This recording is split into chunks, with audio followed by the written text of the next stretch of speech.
Monday, January 25th, and my truck once again has very low voltage.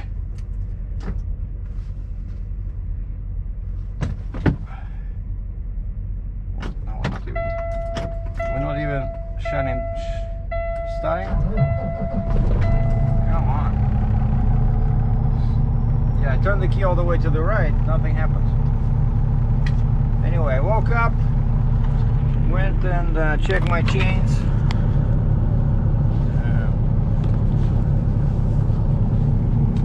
Checked my chains and had to redo a couple of chains because that mast, you know, the mast of my forklift, it's really tricky because it's a bit loose, right? So one chain gets loose, the other one tightens. So I finally replaced, I had two chains in the middle on the horizontal bar. Then I was, you know, lying in bed thinking about this, what I can do. And so I had two chains, two binders. So I just removed one chain and I wrapped it around and hooked it up to the other binder. So I removed one binder and installed a longer chain. So now instead of two short chains that were constantly getting loose, I have one longer chain that's supposed to stay, you know, tight. Anyway, so gonna leave this truck stop in a few minutes and head over to the border and attempt to cross.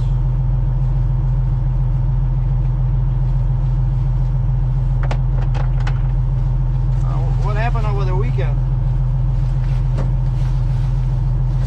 Two important pieces of news.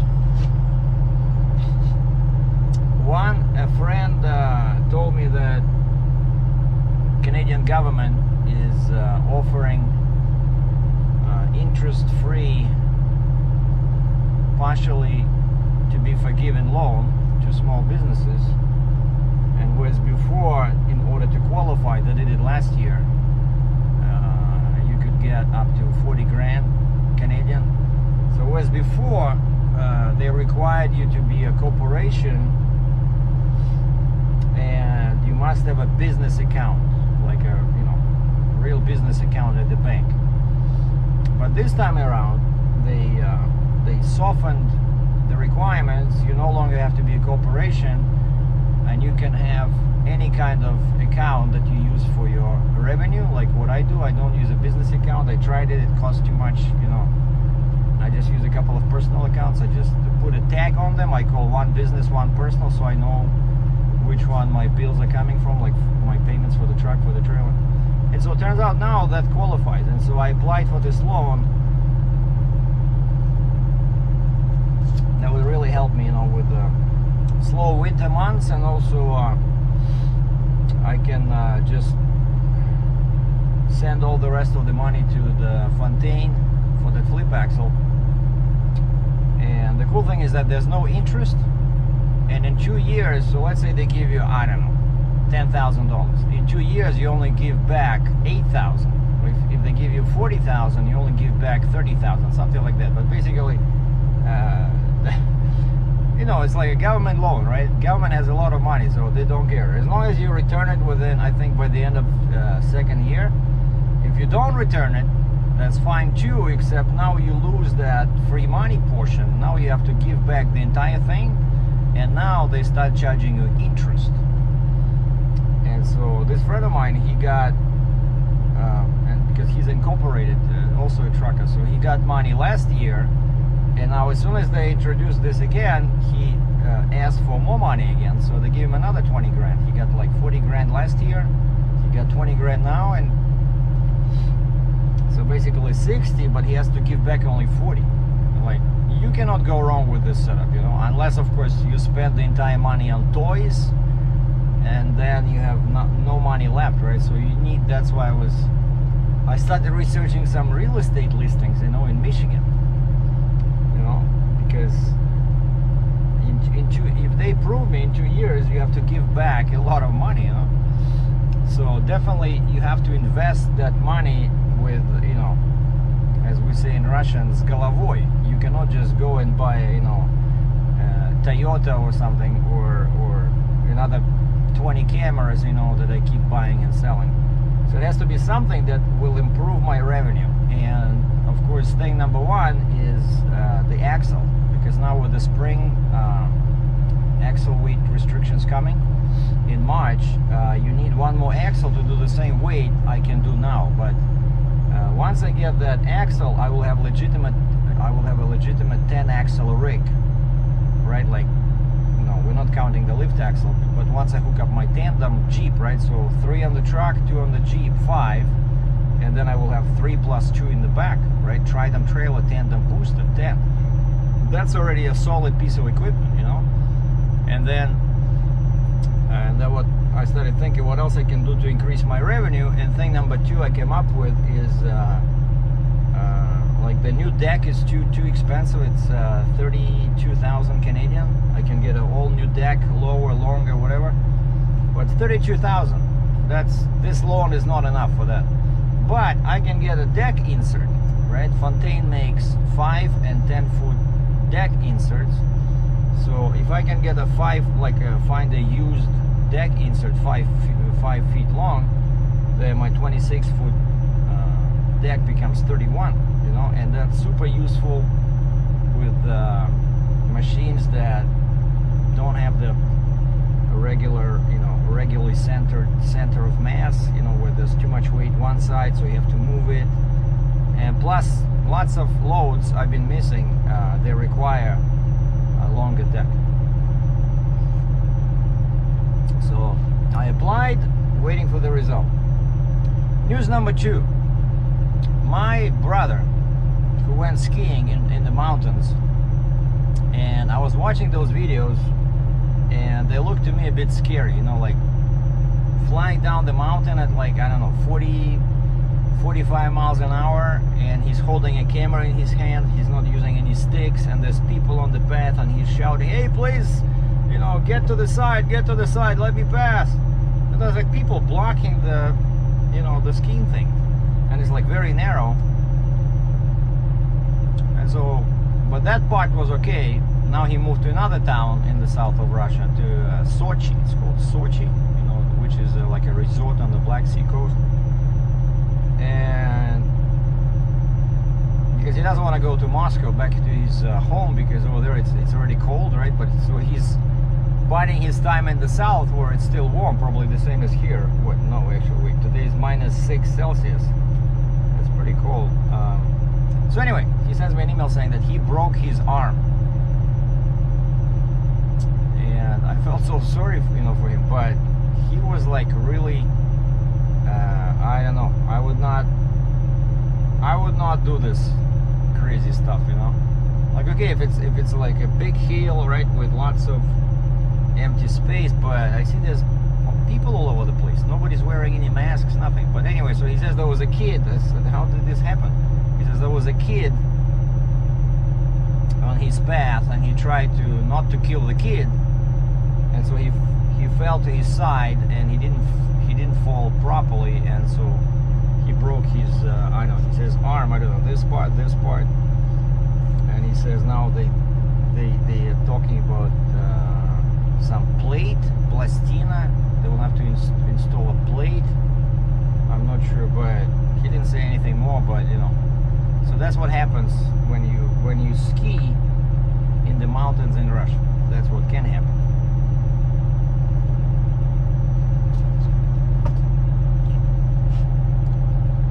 Okay, the engine is still cold.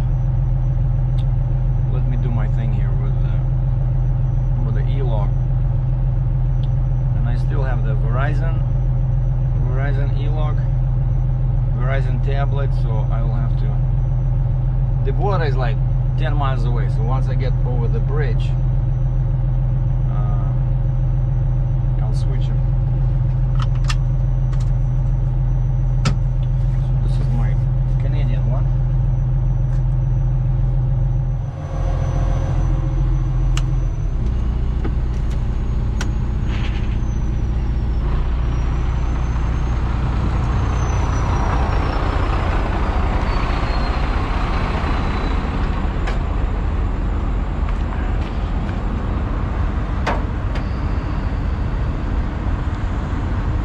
the trailer is too low.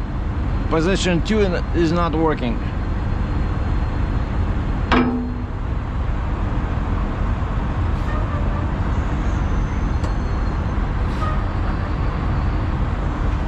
Alright, let's position 3. See, that's always the lowest spot on my trailer. I have room in the middle, but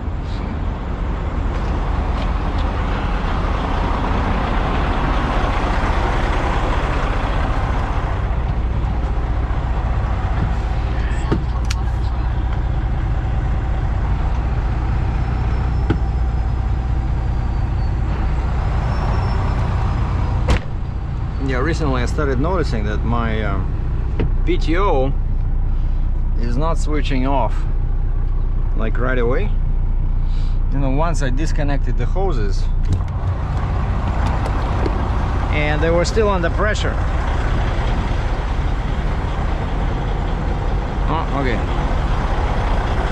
But now I know how to check. Basically, I put my hand on the hose and right away you can feel vibration. You know, if the PTO is still on, you can feel it. So now I'm not.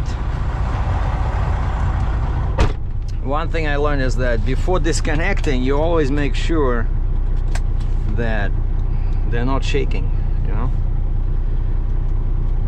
And I used to have a light, right? I used to have a light like somewhere here under that crazy TC thing. There was used to be a light that said PTO. Disappeared after 1 year. So I checked all the chains, I got all the flags. This is programmed. I got my Michigan permit that they're gonna ask at the bridge, and I have my paperwork for the US Customs.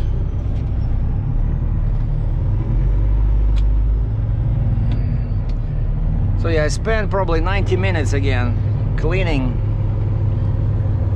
the load. And then yesterday I dropped the trailer and I went to the Marathon gas, to the Meyer, and I bought some. In 200 meters, turn left toward Waddens Road. I bought a cleaner, you know, like one of those heavy-duty bathroom kitchen cleaners. It says removes grease. And so I cleaned up the forks a little bit in the front because they looked a bit ugly. So I did all I could. If they send me back, I told the broker, I said, good news, I cleaned the machine, I'm not gonna charge you, because they were complaining there's no money for them, like because they increased my rate, right? Because I said, you know, I've been sitting for 3 days, you have to give me something, right? And now they're saying, well, basically, we're not making any more money. Yeah, right. Next left toward Waddens Road, then turn right onto Waddens Road. Yeah, because that's what the guy said. He says, I'm not making any money on this load. Just get it to the customer. And I will never believe that they're not making any money. But that's what they said. And I said, okay. So once again, nobody cares about the load being dirty. And so now I know, now I have a solution. I know what I'm gonna do next time different, so that I don't run into this problem again. Each load going to Canada, if it's a used load, that will be, well, any kind of load, unless it's brand new and clean, has to be washed at the shipper. Okay? Just like that Cat 336 FL I brought from Jackson, Ohio. Remember, like, that was my previous load where they said there the washer broke down, so they rented another one from a nearby from some neighbor or something, and they didn't do a good job, right? So I had to re-clean it.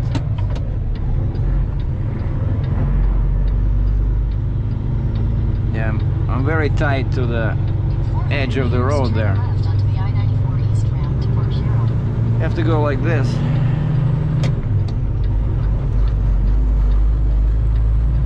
But so next time, situation like this, yeah, I asked the shipper,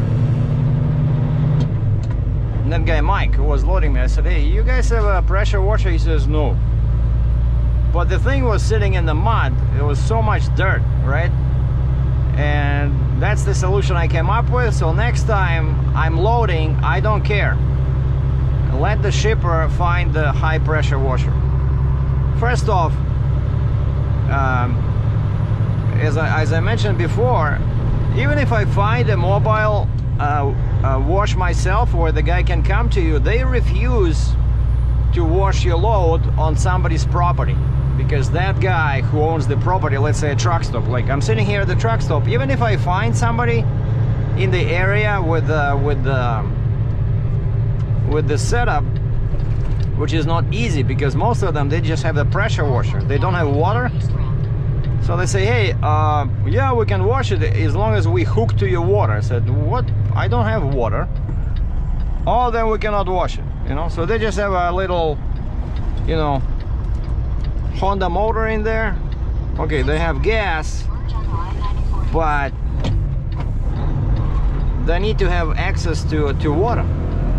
And so if, let's say, the truck stop is not giving you that access, then you cannot wash it, and the truck stop will not allow them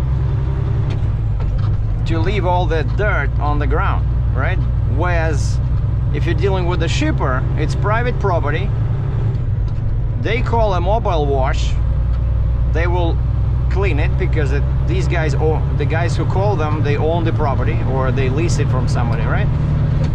So that's how we do it. And so that's what I'm gonna do next time. I'm just gonna, when I give somebody a quote, I'll say load must be washed by the shipper.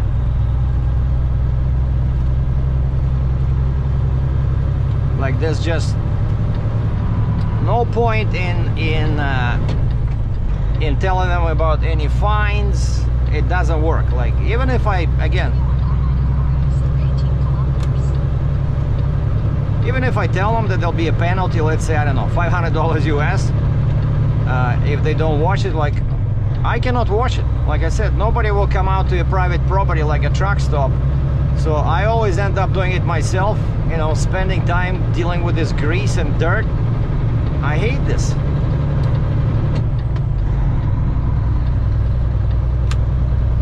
So this is what I'm gonna do. The shipper must wash the machine. I don't care.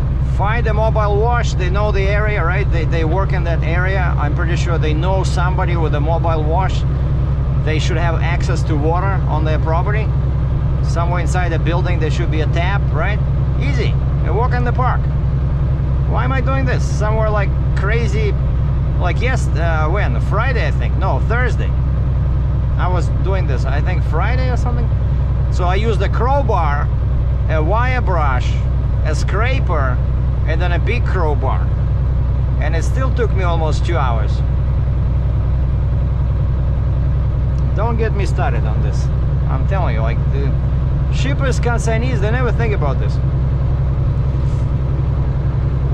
It's your load, right? It's my truck, my trailer, but it's your load. Why am I supposed to wash it? Like, you wash it. Come to my truck stop and you clean it with a crowbar and wire brush and scraper. Anyway, back to my little brother. He says Monday. Today the doctor should be in the hospital, because on the weekend there's no doctors. So I'm not sure. I guess they just gave him some painkillers and he was sitting there, lying down there. I said, how does it work in Russia now? Do you have to pay for treatment? He says, no, we have insurance. So I guess they have to buy insurance, kind of like probably the same as in the States, except I think it's much cheaper. That insurance covers the the hospital and stuff like that. But he said it's always a good idea to give some money under the table to the doctor. Like, of course, typical Russian custom, you have to grease everybody. And so I sent him $150 US. I said, okay, this is for some vitamins, and also in case you run into a cute nurse and decide to get married, this is for flowers. And he replied, he said, well, so far all I see are some ugly ones. He says, maybe because it's the weekend shift, we'll report what happens on Monday. I said, okay. I said, if you need anything, if you need more money, let me know. But he's doing okay financially, even though he's not working. I don't know. All he does is just travel around, and he makes a couple of bucks on YouTube, but not anywhere near what you need to survive just on that. So I guess it just covers his kind of like his gas on his all-wheel drive little SUV. Yeah, a lot of foreign car manufacturers, you know, foreign to Russia, they opened factories right there in Russia, and so now most Russians buy these cars, you know, like a foreign brand, but it's built in Russia. So it's easy to get parts. It's easy to get service. They have service centers all over the place. And so he bought something called Skoda. Back in the day when we had Czechoslovakia over there, right? So it was a Czech Republic brand, Skoda. And now it's owned by Volkswagen. And so they make this kind of like Hyundai, you know, like over here you can buy a cheap brand like Hyundai, right? Korea or Daewoo. So that's what he did over there. So he bought this Skoda made in Russia by Volkswagen. But you know, he's doing a lot of videos about that vehicle, and it looks decent. It's kind of like a small SUV, all-wheel drive, 4-cylinder turbo, 4-cylinder turbo, very good on gas, but has about I forgot, probably 200 horsepower. So he's very happy with it. I like my car. I like my Challenger. Each time I get back to Canada, almost said Russia. Each time I get back to Canada, I cannot wait to get behind the wheel. But this time, I don't know. I cannot stop, like with such a long road train. It's useless for me to go into my parking lot where my car is. So I'll just keep trucking and probably take 407 toll road around Toronto again.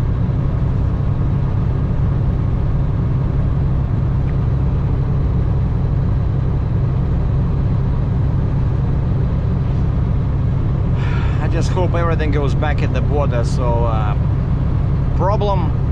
potential problem area number 1, US Customs. They're never happy with how many papers we give them. Hey, where's this? Where's that? Oh, we need originals. Oh, this is a bad copy. So that can be a cause of a delay. Like if they don't like something, they can send me back into US. And of course, problem number 2 is Canadian Customs. Like, I'm not worried about paperwork over there. Like, I did all the broker did ACI, I did my part. So we created a manifest called ACI. So it's ACE for US, it's ACI for Canada. So ACI is set up, I have the transaction number, which means that Canadian Customs is ready to accept my, you know, import, whatever. So they're ready to greet me at the border, basically. They know I'm coming, they have all my data. And it's pre-approved. That's what the transaction number means. Once you have the transaction number, you're good. You're golden. And so I have that. So the only issue might be, because it's a old used forklift, they might again send me for secondary inspection, you know, to check for dirt.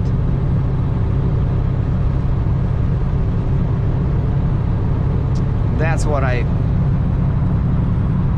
I'm worried about. But actually the forks now, after I clean them with that crazy toilet cleaner, the forks look much better.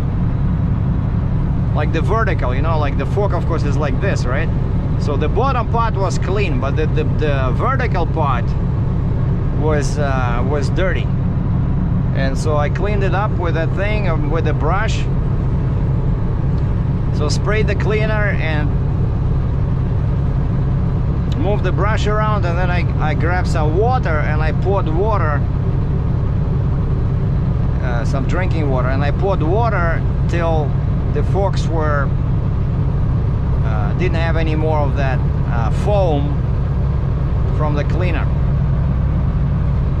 Well, there's like a column behind me. One guy, one red van, one car, and some day cab. Like, what are you guys doing? Like, I'm driving 91 kilometers an hour because I'm big and heavy, but these guys are all behind me.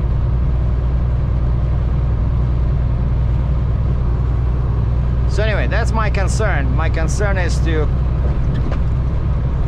I make it over the bridge and they don't send me back.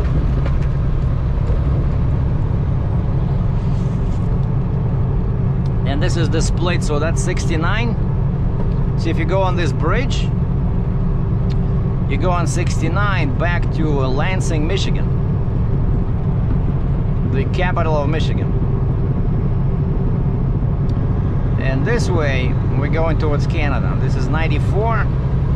So if you go back south on 94, you hit Detroit.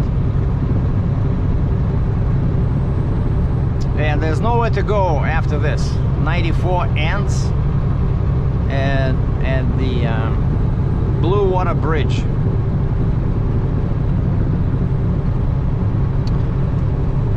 And when I dropped my trailer yesterday, I drove to Marathon Gas in Marysville, and I see cleaned up my mirrors and got full tanks of diesel. They keep raising the prices. It was $2.19 3 months ago, then it became $2.29, then it became $2.39. Now it's $2.49. Some crazy guy's on the shoulder. What the heck is he doing? Some driving guy was trying to squeeze in between me and the next vehicle, and he was driving on the shoulder like 5 minutes, because I guess the other guys didn't let him in, and he was driving too fast.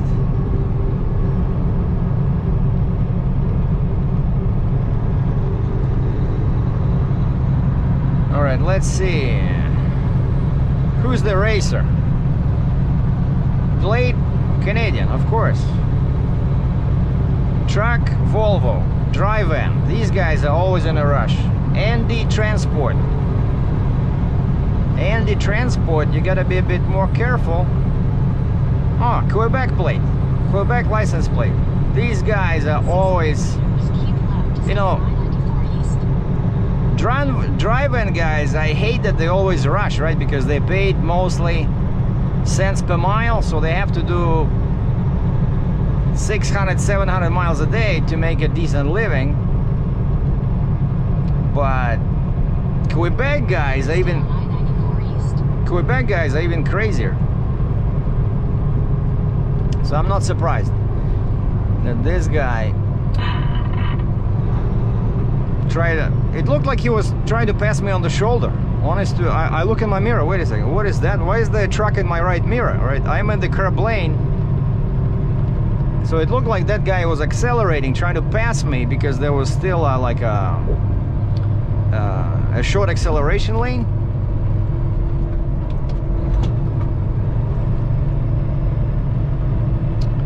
Yeah, there's no reason to rush over here. Oh, and all these guys that were behind me, they're all taking this exit. That's the last exit. That's it. Over here, these two lanes, you can only go to Canada. And this is the same Black River that I probably crossed like 20 times on the way from the shipper. There's a boat somewhere here. I think I saw boats. Oh yeah, they have those where you can park your boat. But of course now there's nothing.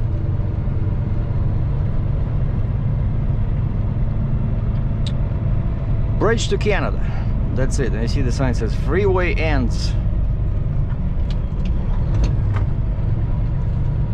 And you have houses right here. So some people live right at the freeway, right at the bridge. There's so much traffic here. I would never want to live here.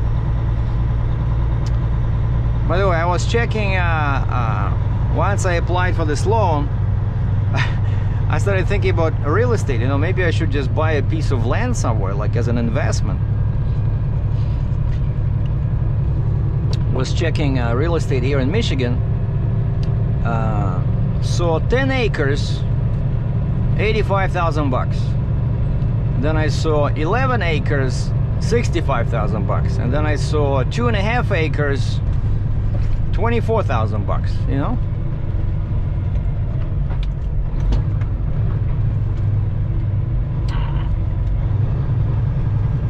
All right, so now we're gonna park like this over here and go inside that building. That's where the US Customs is. And there's no, they have signs all over the place, but there's nowhere to stop. And I cannot enter this compound. See, like, normally they should allow you to go through that gate and park inside and then go do your paperwork, right? Because you're not supposed to stop on the road, but they're not gonna do that. So they have this super wide shoulder. All right, so this is my, I see this guy stopped as well. So, but that's a new tractor. I'm not sure why he's stopping here, but where's my, okay, so these are all my documents here. Yeah, my what do you call it, manufacturer certificate of origin, bill of sale, and my ITN number.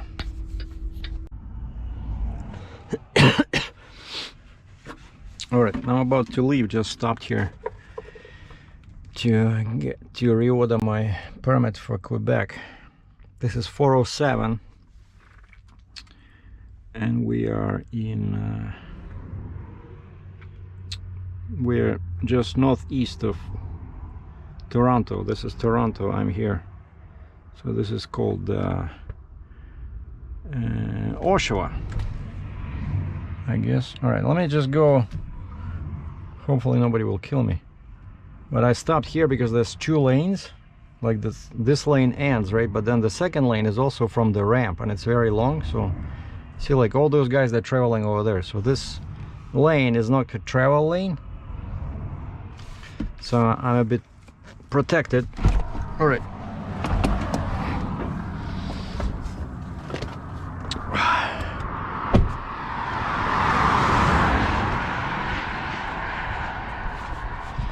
And I double checked my width for the permit. Turns out I'm even less than 10 feet.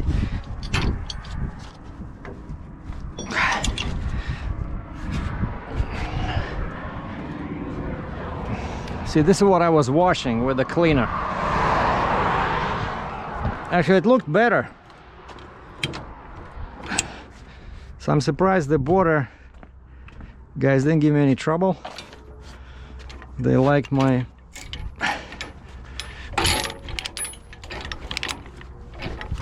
my load. I cleaned all this with a brush. All this. All this was covered in dirt, like this much dirt everywhere here. Over here. I'm telling you.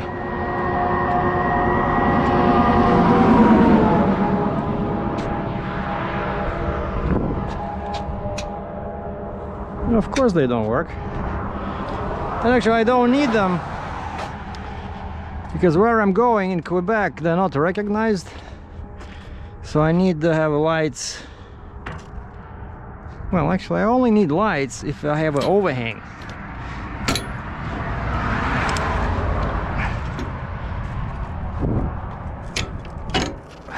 I'm talking about the back. The rear, I just need flashing lights.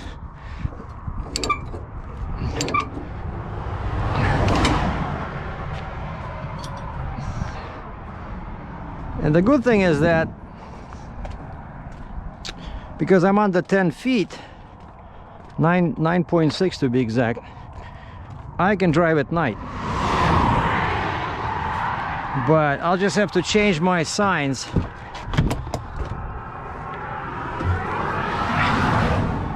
You know, to those D letter signs. And I didn't even know, a buddy of mine just sent me a, you know, like a provision sheet. I didn't see that one before, but turns out whenever you order a permit like that, sometimes they send you this provision sheet in English, even though the permit itself is all in French. And that one tells you that actually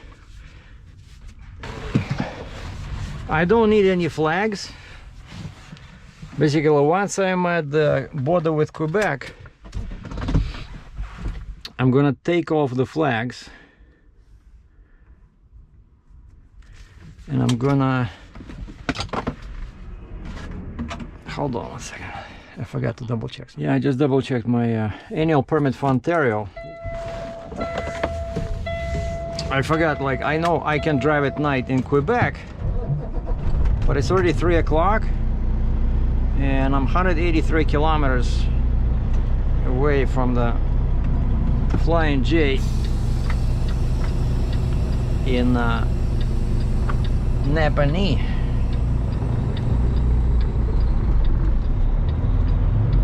So I'll be over there. It says 4:30, but because I drive slow, I'm pretty sure I'll be there probably around 5. And if I'm not mistaken, the sunset is at 5:30.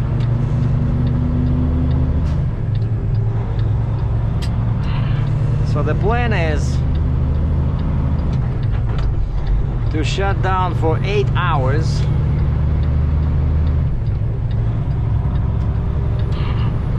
Because in Canada, that's all you need. You need 8 hours shut-eye.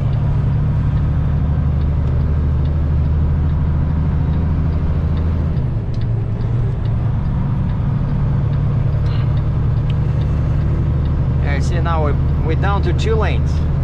Before it was like 6 or 7. I'll say if I'm there, let's say even 6. No, let's say 5. 5, from 5 to midnight. That's what, 7 hours, right? So technically, if I want, I can get up at 1 o'clock at night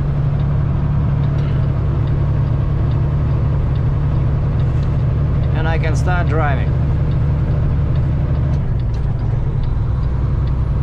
But that will be too crazy even for me. Like 1 o'clock, I don't like that. You know, I prefer getting up at in the morning as opposed to late driving at night. But I can get up at 4. A couple of times I get up like 3:30, which is okay.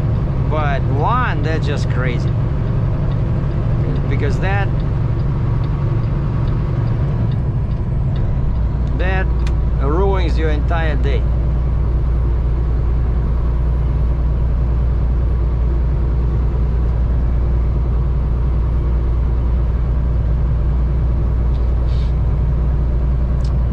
So Napanee is exit 579. So that means that you're about, like, the last mile marker on the Ontario side is, I believe it's about 820 or 840. That's basically the distance in kilometers from Windsor, Ontario, which is the Canadian border near Detroit, and this 401, well, now I'm 407, but I'll be on 401 momentarily.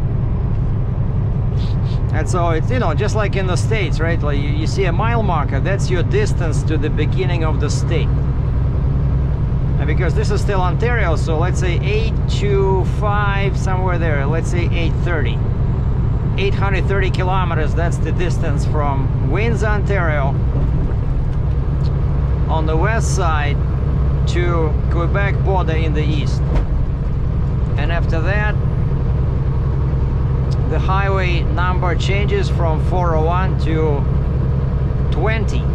In Quebec it becomes 20, Autoroute 20. Or as the locals call it, Autoroute 20.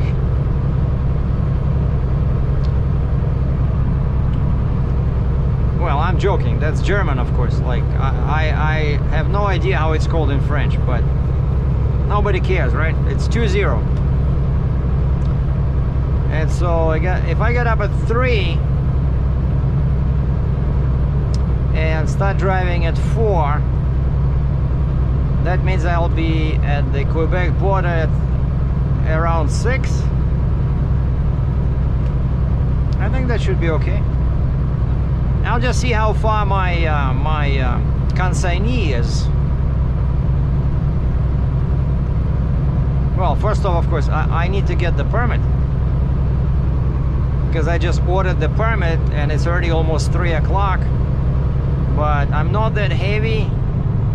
I'm only 9 feet 6 inch wide, just a little bit tall, but that's fine. So the permit should not take long, I don't think. Yeah, I see Oshawa. Population 166,000. So that's what they... I'm not sure if we still have it. No, it's closed. We used to have a GM, a huge General Motors plant in here. That's where they used to make Impalas, Chevy Impala, and I think even Corvette. But I'm pretty sure GM closed this plant, and there was a lot of unhappy people because of this. Well, basically, yeah, Oshawa, it's an automotive town. But I read something in the news that they are trying to, they might use this plant to build GM electric vehicles, because GM is trying to be the leader in building electric cars and, you know, pickup trucks of the future. So that's where the GM wants to be, that's what they want to focus on, right? My personal next vehicle, I don't care about electric vehicles, but my next vehicle will probably be a Challenger Hellcat. If I can find the money, because that one over here, it's about 75,000 Canadian, and you cannot lease it. In the States, they allow you to lease a Hellcat.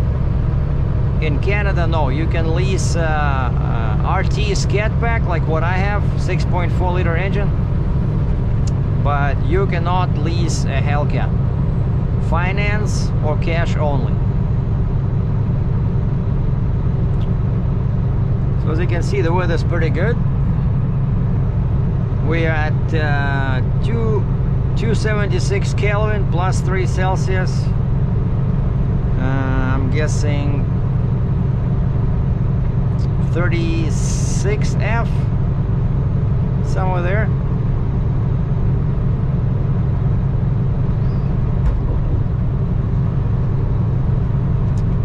So yeah, it's been a long trip, you know.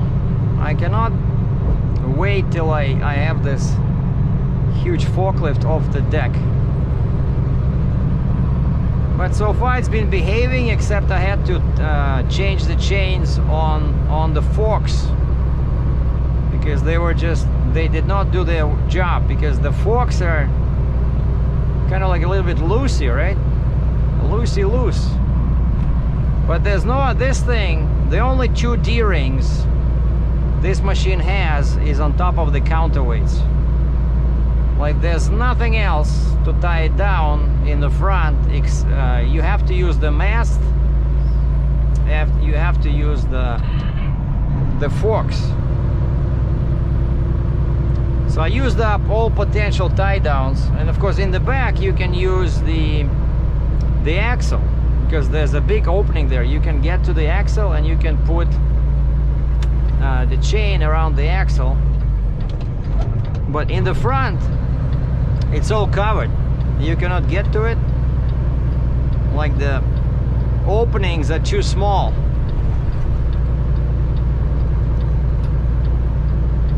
Oh, this is pretty big hill.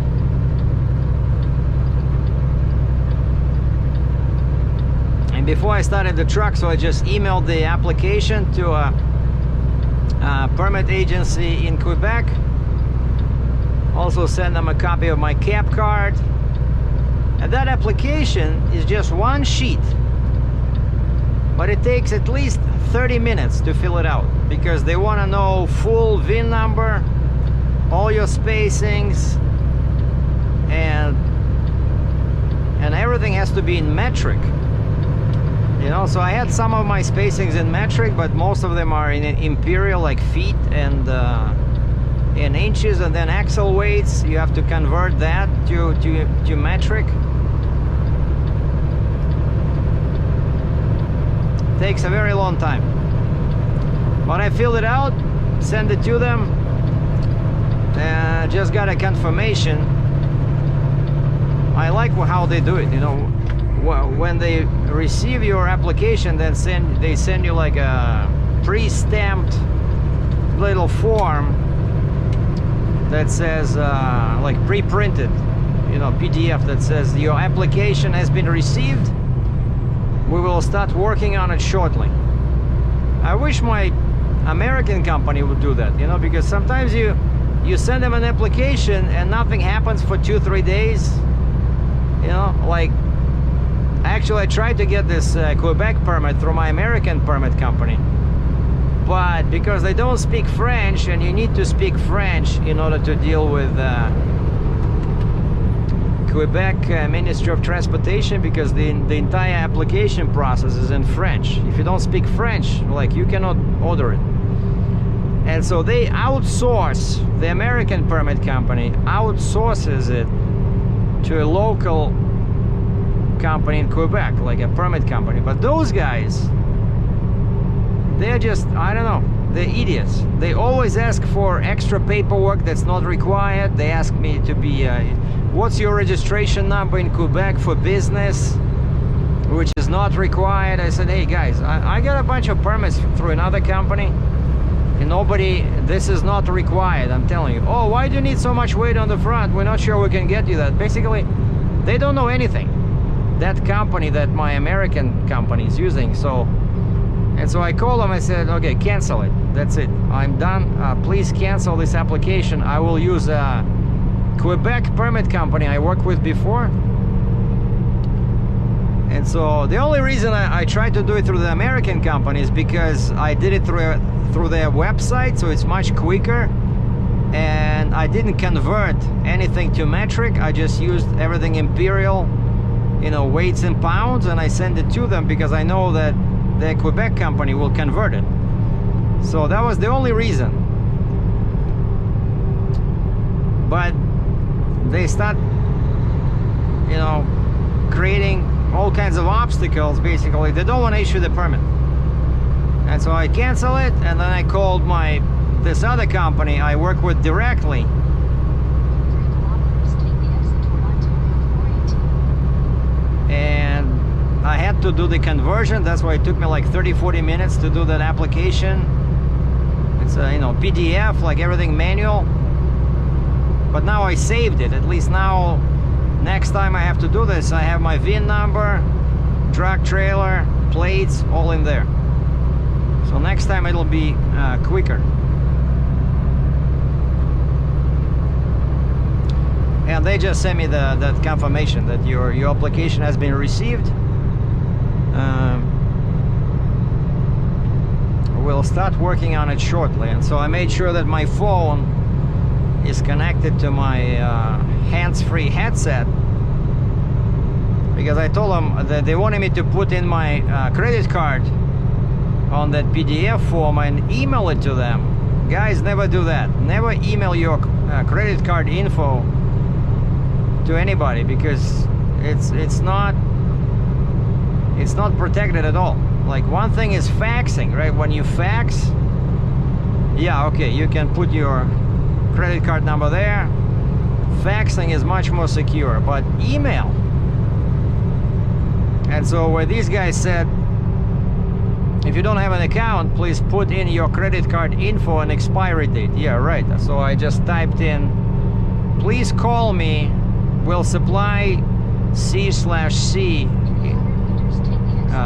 credit card information over the phone. All right, so this is what I need. This is a new stretch 418. Take the exit toward Ontario 418.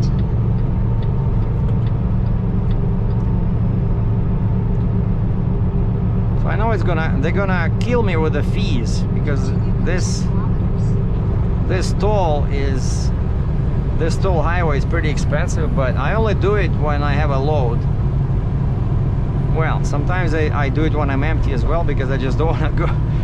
I don't want to go through Toronto during rush hour. This is much faster.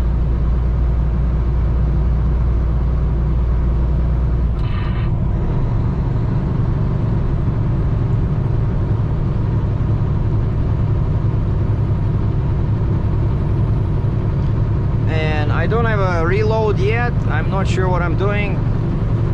I thought I would have to rush to help the guy with the excavator. Remember that excavator I brought from Ohio? And the guy was changing the tracks, right? And so they finished last week, and he wanted me to move that back to my yard where I parked my truck. But I said, I'm sorry, like I'm all over the place here. I'm going to Quebec. And so he talked to the Caterpillar, and Caterpillar, I don't know if they charge him any money, but after the Caterpillar was done with the tracks, they moved the machine for him to my yard. And actually now, a couple of hours ago, I was passing Cambridge on 401, and I can see my yard from the freeway. And I saw the excavator was sitting there, and I saw my car. It's like about 200 meters away from the freeway, like 600 feet. But you know, on a day like this, I can see, because there's hardly any trees in there. Hey, that's my car, and that's the excavator. So now if he finds a buyer, I'm pretty sure he'll ask me to move it to the buyer. And with the last one, he had one guy out of Thunder Bay. That's a 600-mile drive north. I don't like that area in winter. But the other buyer was in Montreal, where I'm going right now. So that might be okay.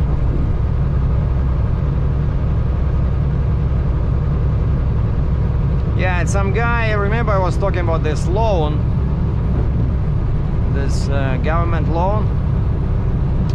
Yeah, my bank got in touch with me today. They asked me to confirm a couple of things. This guy says, I'm working on your small business account, and can you provide this and this? And so I sent him the requested documents, and then I didn't hear from him, and then I emailed him. I said, did you receive my email with the paperwork? He says, yeah, your account is opened. I sent it to our compliance department. Compliance? So once that's approved, your account will be, you can use it. And like, what about the loan? But I didn't ask him, because the whole point of this account was to get the loan from the government. So I don't know, we'll see what happens. And this looks almost exactly like Michigan, you know, that's what you see in Michigan. Oh, you don't see this often. You see like lots of birch trees, kind of like my motherland famous tree, birch trees. They're all over in Russia over there.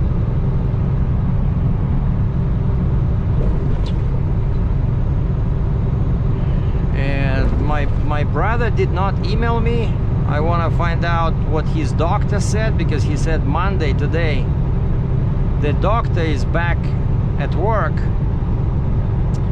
so they will tell him what's going on. But I talked to another friend, and he said if your brother mentioned some kind of a plate, that they need to install a plate, he says that sounds pretty serious. That can mean some kind of a surgery, you know, where they open your arm and they put a plate inside so that the bones are healed properly.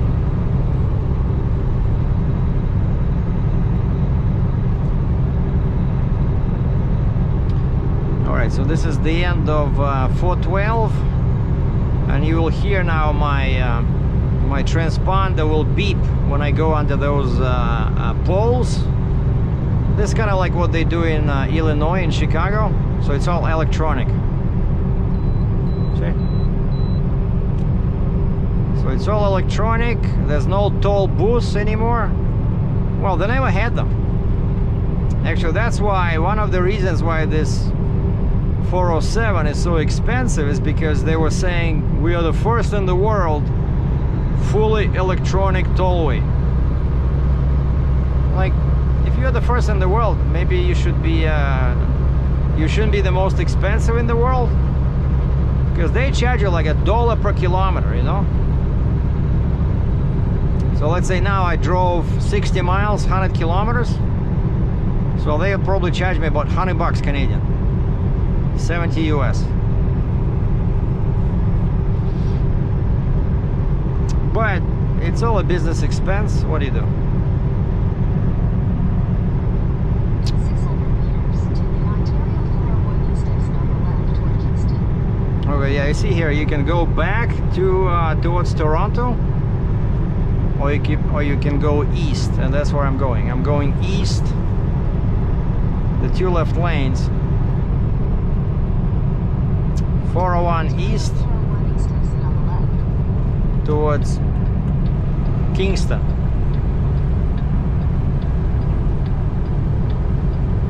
Continue for 1.5 kilometers.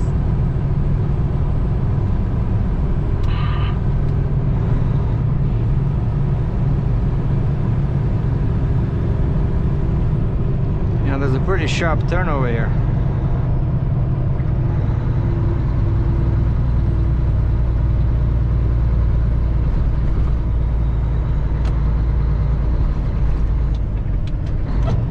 And over there, that's the lake. Right after this field, there's a huge mass of water. That's Lake Ontario. So now this one, right? So now this 401 will be going pretty close to the lake, and sometimes you can see it. 600 meters, keep left, continue towards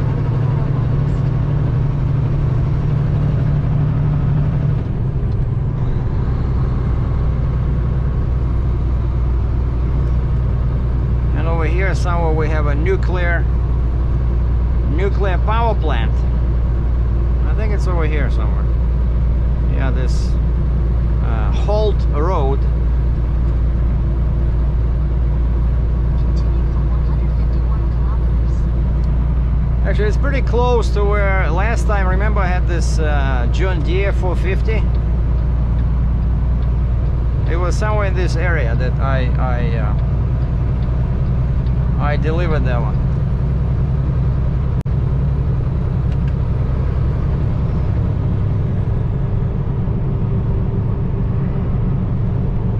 Oh yeah, Bowmanville.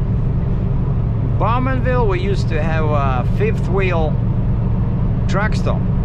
Like we used to have in Canada, we used to have a chain called fifth wheel. Пятое колесо in Russian. Fifth wheel. And there was one fifth wheel truck stop right here at this exit 431. And this is called Bowmanville. Bowmanville, Ontario. And then all of a sudden they took off, they disappeared. So now you can only stop either at en route rest area, which will be here, I don't know, 20-30 kilometers, or that's where I'm going is Napanee.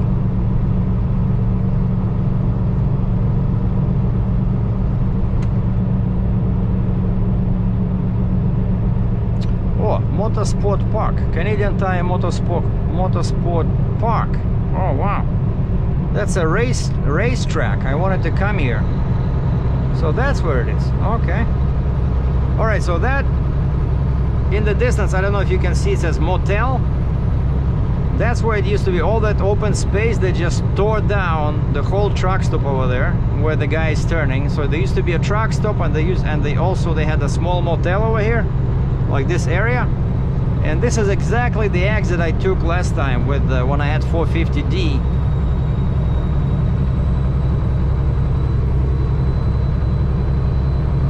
What is that sound?